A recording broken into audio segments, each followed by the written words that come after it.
This channel does not promote any violent, harmful, or illegal activities. All content provided by this channel is meant for an educational purpose only. Suvendu Adhikari এই মন্তব্যের পরিপ্রেক্ষিতে কি বলছেন তারই দলের রাজ্য সভাপতি সুকান্ত মজুমদার শোনাবো, ব্যাক টু ব্যাক শোনাবো প্রদেশ কংগ্রেসের প্রাক্তন সভাপতি অধীর চৌধুরী তিনি কি বলছেন।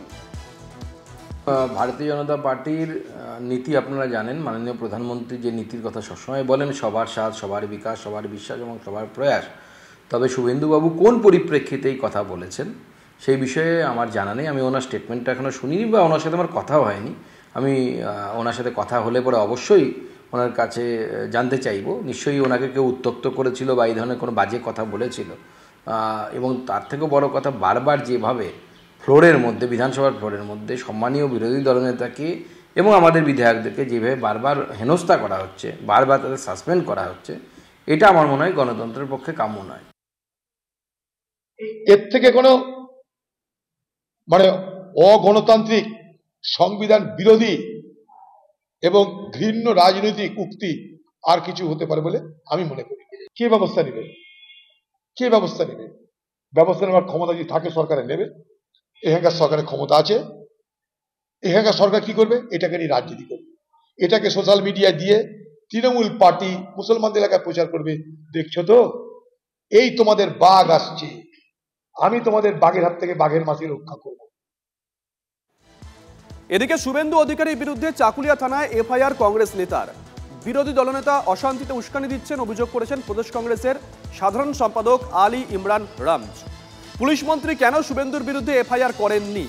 তৃণমূল বিজেপি এক আক্রমণে প্রদেশ কংগ্রেসের সাধারণ সম্পাদক তথা প্রাক্তন বিধায়ক আলী ইমরান।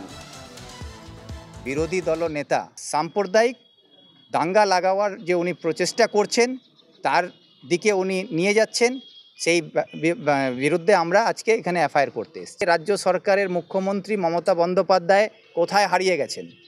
উনি নিজে পুলিশ মন্ত্রী আছেন।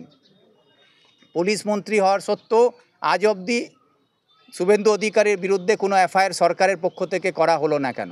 শুভেন্দু অধিকারীকে গ্রেফতার করে জেলে বন্দি করা উচিত ছিল, কিন্তু সেটা না করে আজকে মুখ্যমন্ত্রী এটা প্রমাণ করছেন কি তৃণমূল এবং বিজেপি এক, এবং সাম্প্রদায়িক সুরসুরি বিজেপিকে দিয়ে উনি দাওয়াচ্ছেন এবং উনি মুসলমানকে তোষণ করবেন বলে মুসলমানের নিজেকে তোষণকারী সরকারের মধ্যে পরিণত করার চেষ্টা করছে।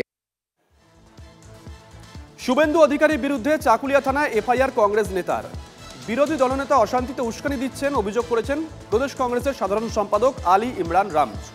পুলিশ মন্ত্রী কেন শুভেন্দুর বিরুদ্ধে এফআইআর করেননি? আসলে তৃণমূল বিজেপি দুই দলই এক আক্রমণ করেছেন প্রদেশ কংগ্রেসের সাধারণ সম্পাদক আলী ইমরান রামজ।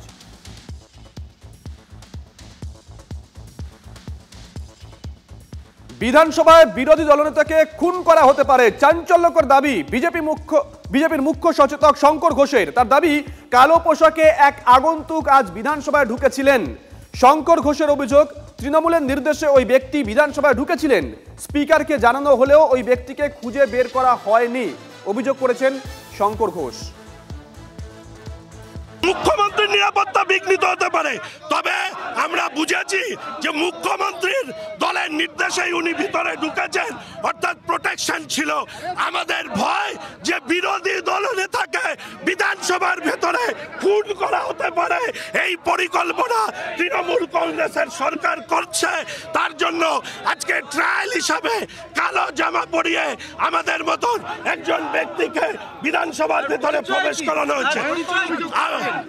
ভয়ঙ্কর অভিযোগ। এই কারণে আমরা অবাক, স্পিকারকে দৃষ্টি আকর্ষণ করা সত্ত্বেও ওই ব্যক্তিকে ট্রেস আউট করা হয়নি।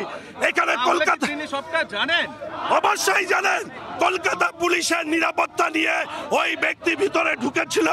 এই রকম ব্যক্তি দিয়ে পরবর্তীকালে বিধানসভার অভ্যন্তরে বিরোধী দলনেতাকেও খুন করবার পরিকল্পনা এই সরকারের থাকতে পারে বলে আমাদের মনে হচ্ছে।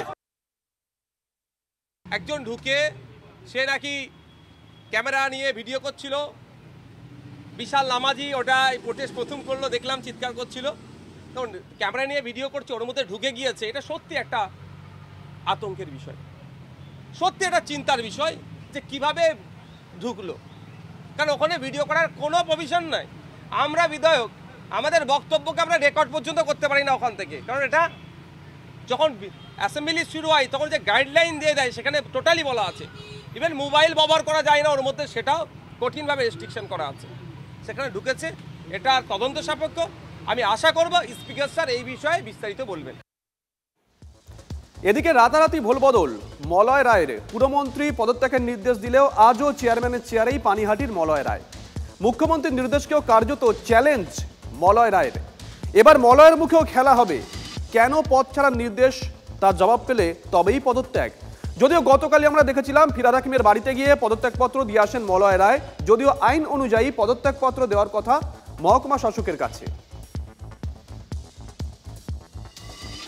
এরা একটা মিথ্যা অভিযোগের ভিত্তিতে এই পদক্ষেপ নেওয়া হলো, নাকি সঠিক করে ভালো চেয়ারম্যান খুঁজে পাওয়া গেল যার পরিপ্রেক্ষিতে পরিবর্তন করা হলো, এই সিদ্ধান্তটা আমি চেয়েছি, অপেক্ষায় আছি। দেখা যাক, সারাদিন দেখা যাক, না পেলে নাও পেতে পারি।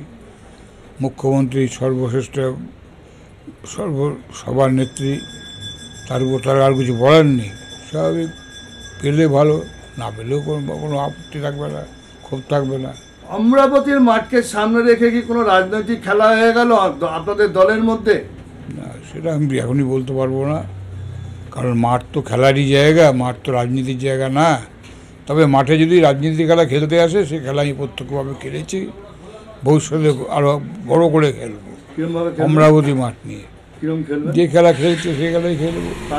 নোংরা খেললে যারা খেলছে সেখানে খেলতে হবে, নোংরা খেলবো। ভালো কেউ খেললে ভালো খেলবো, সব খেলাই খেলবো। রাজনীতি খেলা খেলবো, বেশি করে খেলবো। কিভাবে খেলবেন? যেভাবে রাজনীতি হবে, যেভাবে রাজনীতি করবে। এই হচ্ছে মলয় রায়ের আজকের বক্তব্য। তিনি বলছেন ভবিষ্যতে খেলা হবে, কিন্তু গতকাল সন্ধ্যের পর ফিরহাদ হাকিমের বাড়ি থেকে বেরিয়ে তিনি ঠিক কি বলেছিলেন শোনাবো। ব্যাক টু ব্যাক শোনাবো ফিরহাদ হাকিম ঠিক কি বলেছিলেন। মুখ্যমন্ত্রী পানিহাটির পৌরপ্রধান হিসাবে আমার ড্রপ করতে চেয়েছেন এবং সেটাই আমার সঙ্গে মন্ত্রীর কথা হয়েছে। মন্ত্রী আজকেও আমাকে ফোন করেছিলেন, আমি বলেছিলাম সন্ধ্যের পর আমি যাব, গিয়ে ব্যাপারটা বিয়ে করবো। কারণ হায়েস্ট নেত্রী যখন বলে দিয়েছেন, স্বাভাবিকভাবেই তার নির্দেশ আমাকে মানতেই হবে যখন দলটা করি। আপনি কি পদত্যাগপত্র পাঠিয়ে দিয়েছেন? অবশ্যই। কোথায় পাঠালেন? দিলাম, আমি মন্ত্রীকে দিয়েছি। আমি এর আগেও করেছি, আজকেও করেছি। ওনাকে বলেছি যে পার্টি চাইছে আপনি রেজিগনেশন দিয়ে দিন চেয়ারম্যান হিসেবে, ইমিডিয়েটলি দিয়ে দিন। তার কারণ পানিহাটি পৌরসভা ঠিক মতন চালাতে হবে, পার্টি চাইছে আপনি রেজিগনেশন দিয়ে দিন। আমাদের এক্সপেকটেশন যতটা স্মুথলি পৌরসভা চলবে ততটা স্মুথলি চলছে না, যেন আমাকে মেয়র করেছে পার্টি, কালকে চাইবে না থাকবো না। না না, এগুলো নিয়ে কিছু না, আমরা কারোর ওপর কোনো ব্লেম দিচ্ছি না, বা অমরাবতী বা ওই লটারি ওইসব নিয়ে কোনো ব্যাপার না।